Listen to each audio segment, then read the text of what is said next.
बिस्मिल्लाहिर्रहमानिर्रहीम अस्सलाम वालेकुम and welcome to my channel. तो आज मैं आपके साथ एक ऐसी रेसिपी शेयर करने वाली हूँ जिसको बहुत कम लोग जानते हैं और बनाते हैं। जी हाँ, हमारी ये रेसिपी है चोंगी, जिसको हम मुनफरद अंदाज से आपको बनाना सिखाएंगे। इंशाल्लाह आपको ज़रूर पसंद आएगी। ये बहुत ही मज़ेदार और बहुत आसान तरीके से और शुगर की मरीज़ों के लिए बेस्ट डिश है। और ये सब्ज़ी जो है ना, सिर्फ़ पहाड़ों में मिलती है, ये ज़मीन पर नहीं उगती। इस वज़ह से इसके पर मिट्टी की ज़रूरत बहुत ज़्यादा होती है। तो आइए हम वीडियो को स्टार्ट करते हैं। तो इसके लिए हमने पाव के बराबर चोंगी ली है। इसको हम अच्छे से साफ़ कर लेंगे, यानी मिट्टी से साफ़ कर लेंगे। और इसको अच्छे से साफ़ कर लेने के बाद इसको हम आसान तरीके से थोड़ा-सा चॉप कर लेंगे, यानी इसकी पेस्ट नहीं बनानी, थोड़ा-सा चॉप कर लेंगे।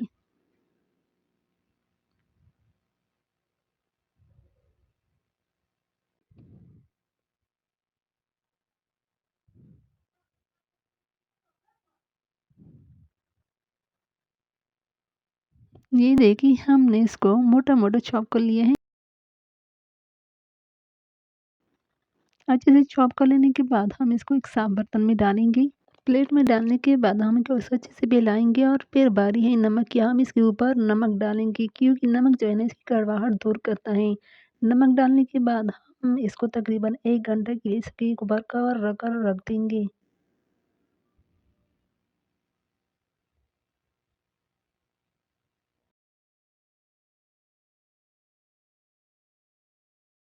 तकरीबन 1 घंटा गुज़रने के बाद अब हम लेंगे एक साफ़ बर्तन और इसके साथ हम लेंगे एक साफ़ कपड़ा, यानी बारीक सा कपड़ा हम इस ऊपर डालेंगे।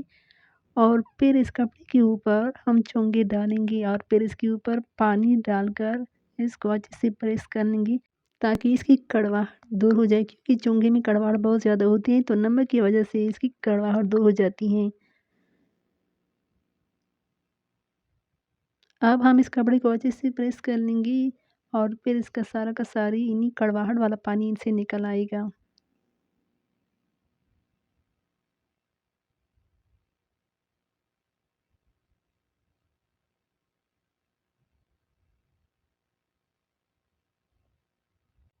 तो हम दूसरी बार भी इसके ऊपर पानी डालेंगे और दोबारा से इसको अच्छे से प्रेस कर लेंगे और इसका सारा का सारा पानी जो है, कड़वाहट वाला पानी निकल आया है। तो चोंगे बनाने के लिए जो सब्ज़ी हमें दरकार है वो है 1 अदद आलू और 1 अदद टमाटर। आलू को हमने पीसेज़ में काट लिया है और साथ में लहसुन की 2 जवें और इसके साथ ही हम लेंगे मटर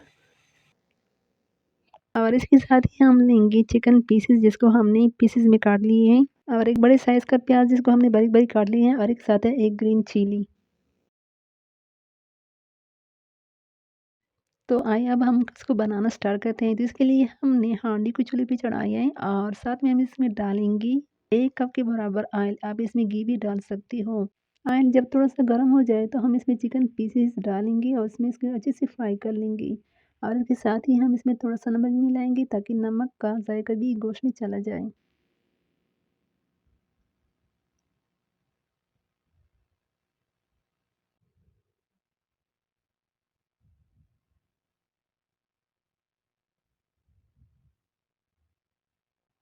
तो ये देखिए, गोश्त अच्छे से फ्राई हो चुका है। तो अब हम इसमें डालेंगे एक बड़े साइज़ का प्याज़, जिसको हमने बारीक-बारीक काट लिया है। इस प्याज़ को हमने इस ऑयल में फ्राई नहीं करना, बल्कि इसको थोड़ा-सा नरम कर लेना है। ये देखिए, प्याज़ अच्छे से नरम हुआ है, तो हम इसमें आलू डालेंगे। यानी 1 अदद आलू, जिसको हमने पीसेज़ में काट लिया है। यानी जितने हमारे चोंगे हैं, तो इस मुनासिबत से हम इन चीज़ों की मिकदार लेंगे।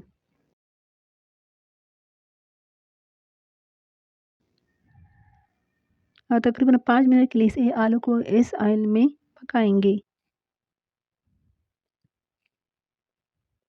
आलू जब थोड़ा-सा नरम हो जाए, तो हम इसमें मटर डालेंगे और इसको इसमें अच्छे से मिक्स कर लेंगे।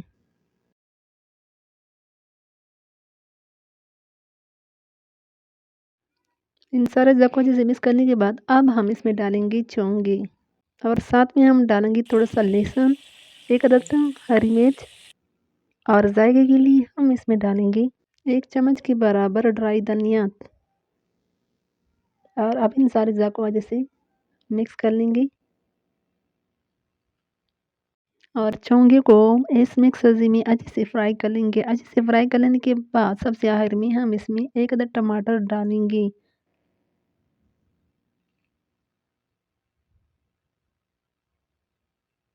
टमाटर को हम एक साइड पे रखेंगे ताकि इनसे सब्जियाँ टूट ना जाए और टमाटर को हांडी की साइड पर रखकर अच्छे से हल कर लेंगे। अच्छे से हल करने के बाद इसको इस सब्जी में शामिल कर लेंगे। देखिए टमाटर ऑयल में अच्छे से हल हो चुके हैं, तो अब हम इसको इस सब्जी में मिक्स कर लेंगे और तकरीबन 5 मिनट तक के लिए इसको अच्छे से पकाएंगे।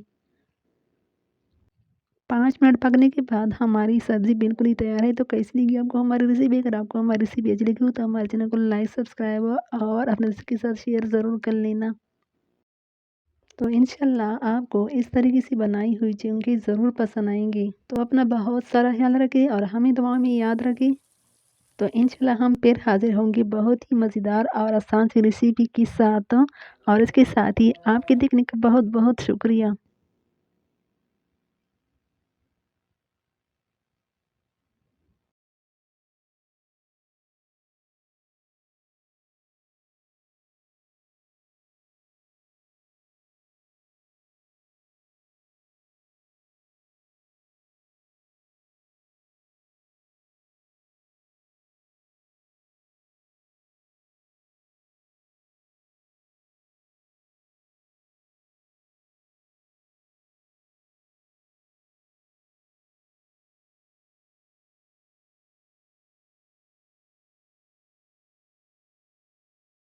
तो कमेंट सेक्शन में ज़रूर बताना। तो मिलते हैं नेक्स्ट वीडियो के साथ और आसान रेसिपी के साथ। तो आप इस रेसिपी को घर में ही बनाकर ज़रूर ट्राई करें, इंशाल्लाह आपको ज़रूर पसंद आएगी। और साथ में आपके देखने का बहुत बहुत शुक्रिया।